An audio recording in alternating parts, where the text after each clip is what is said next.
you've been thrust into a situation that I think is fair to say is not the greatest situation that the state police has faced in recent years. I don't know if it's crisis mode, but certainly there is change happening within the state police. You are now the Chief of Staff Services. What is your immediate first job that you think you need to do to get things back, I don't want to say to normal, but to be operating the way you need to operate and the way this agency needs to operate in your dealings with the people that are both above you and who both work under you? Well, Kenny, first of all, let me thank you for coming here today. Thank you, and sir. I've enjoyed the conversations we've had so far. You asked me what's the first thing to do. I think it's to lay a good foundation. We have a core value system that we follow, we're supposed to follow in the state police. It's like respect, integrity, courage, compassion, honesty. Another word that we use is fairness. I'm not real big on the fairness, only because fairness can be subjective. What one person thinks to be fair, someone else doesn't think it's fair. But I do like justice, because it goes off the same set of standards and values and rules for everybody, regardless of where they are. So I think if we can set and lay a good foundation of working that way from the day one of my appointment to whenever I retire or whatever transitions next, then I think we can do a good service, not just to the employees that I'm responsible for and to the troops in this agency, but we'll do a good service for the community. And that's who we serve, ultimately. That's who we protect. So I think that's probably the beginning point, is to lay that good foundation, that principle that I'm not in this position for power. I'm in this position for additional responsibility to help at the staff that we have, civilians and most sworn personnel alike. And I think the colonel wouldn't have put me in this position, Colonel Chambers, if he didn't feel like, number one, it was a position of trust, and that he could trust me to carry out the mission that he has and the vision that he has for the agency. What's been your reaction as a trooper, as a West Virginian, to these events as they've unfolded since the middle of February? It's broke my heart, to be honest with you. It's this is a good agency. We have 90-some percent, probably in the high 90%, of people that are just good, honest, committed, compassionate people that go out and work every single day. And when you have one individual or two individuals that does something that is so atrocious and hurtful to people, it hurts all of us. Troops go out, it seems, over the last several weeks, especially since this all came out, that they kind of hang their heads down a little bit because they're ashamed of what happened. So it breaks my heart, it breaks their heart. It's not something that the rank and file of this agency nor the current administration ever wants to see. And so we're hoping to be able to move forward, rebuilding on some trust within the community and the media, and with our rank and file even. I'm a lifelong West Virginian, so I've heard this statement made over the years and years and years. The West Virginia State Police, the gold standard of law enforcement agencies in West Virginia. As long as I can remember, that's been the case. I've had some people reaching out to me in recent years saying, well, maybe that was the case, but other agencies have caught up and they're doing a better job, and maybe there are some problems which have now bubbled to the surface with state police we didn't know about. Do you think the state police is still the gold standard, or does it need to do some recommitment, reshuffling, repurposing to attain that status again, which had held for years and years and years in the state? Well, you use the word gold standard as probably gold being the best. Well, I know with gold, for it to be good, it needs to be refined, and it needs to be pure. And sometimes when you heat it, it brings forth the impurities, and you scrape them off, and you have a purer piece to work with. So when I look at the state police, I look at a group of people that are dedicated and committed, and they work very hard, working endless hours. I just finished working 2 homicide investigations myself, even while being a district commander. And so I know the hours involved and the commitment. So I still think we have a gold standard. I think that we've had some actions that have occurred among people that has hurt us. It's hurt our reputation. But you heard Colonel Chambers put out last week, I think it was 6,411 calls for service in a week. Guys are still humping. They're still working. They're still pushing. Still trying to push forth that standard. And I think we still have it. I think we just have to right the ship in some areas. But we'll do well. Mm-hmm. How would you answer, and I don't want to say critics because they may not be critics, but those who have questions. You spent time at the academy. I have. Working on staff there. Yes, sir. Obviously, the academy problem is the problem that Governor Justice says is the worst that happened in the camera in the women's locker room.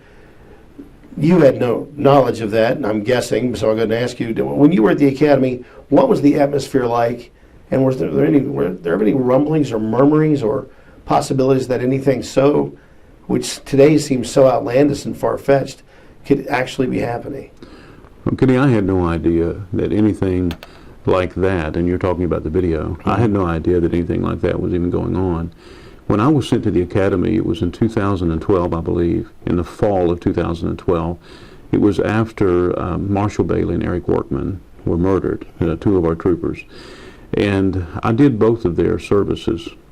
And after that, I was approached about a wellness officer position, and we thought that the best place to center that would be at the academy. So in that role, I was there to serve the families and the troopers and to help them in any way that I could. Also, I dealt a lot with critical incident things, the response to critical incident stress debriefing, stuff like that. I would also teach at the academy, so I was an instructor there. But my role as a staff officer really didn't evolve until a few years later. And then I started doing some supervising of classes and teaching. But I was never aware of anything like that was going on. I left there in 2019.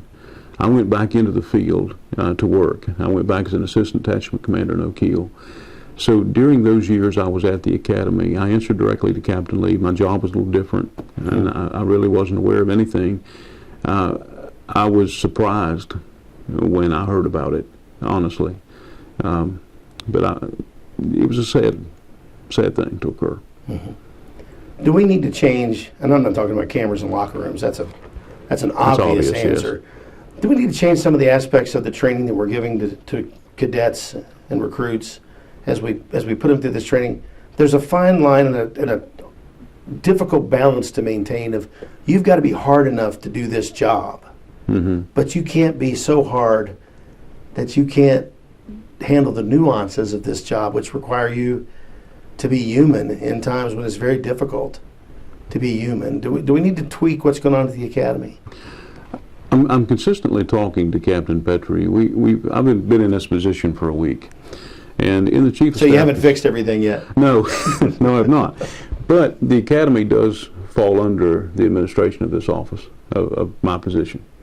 So I have talked to Captain Petrie, who is the commandant of the academy and director of training there, and we've had some great conversations, and also have been there and been in this line of work for 33 years.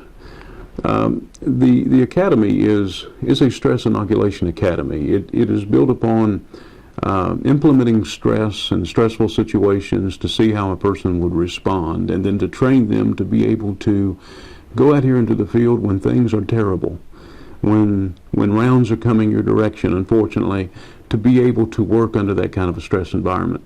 So to go from that to just like a classroom and go home in the evening, I don't think that's the answer. But I think that we have to have a balance, and I think that they're doing well in trying to achieve that balance.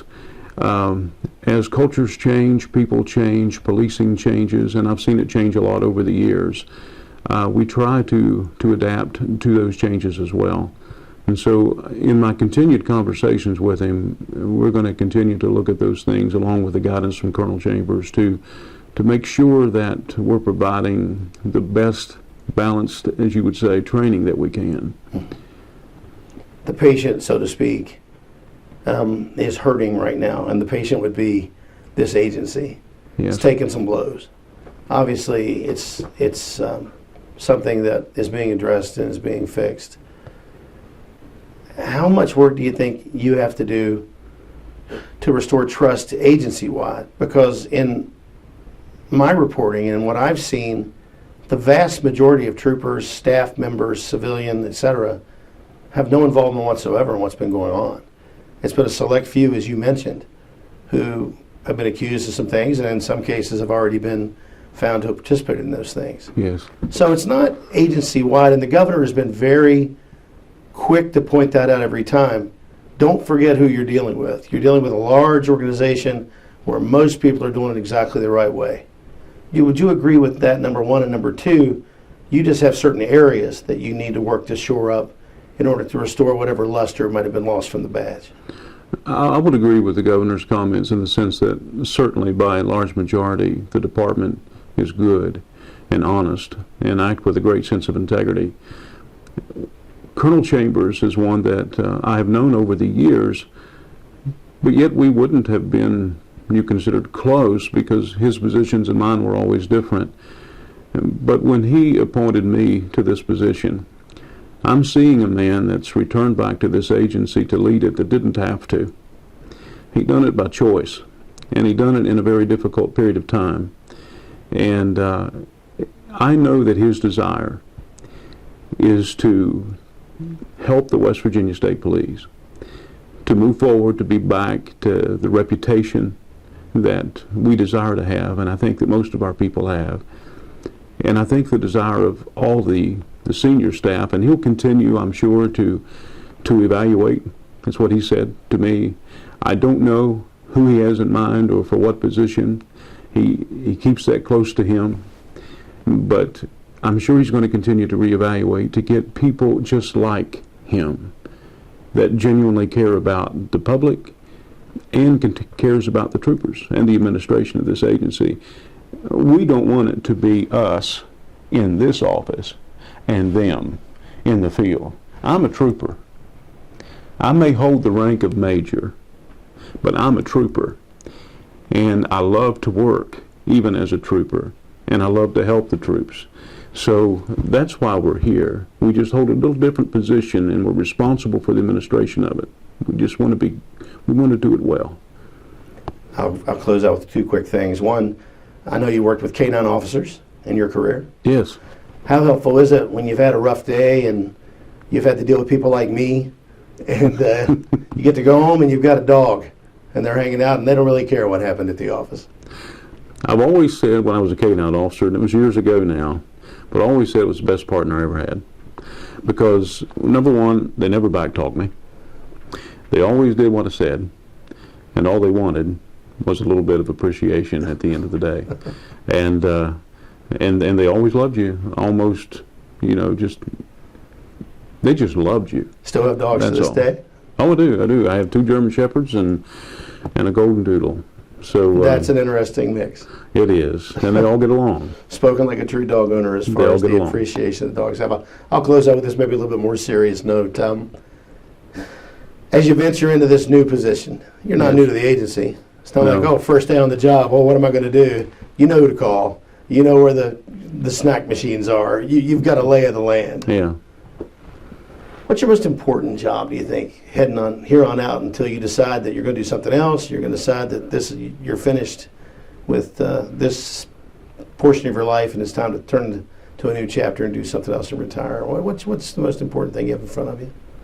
Leading with integrity and justice, and trying to make sure that the civilian staff are appreciated for the hard work that they do, and to make sure that the troopers know that we're here for them, but at the same time to set a standard of professionalism and to try to have an agency, if I can do anything at all about it, that people love and respect.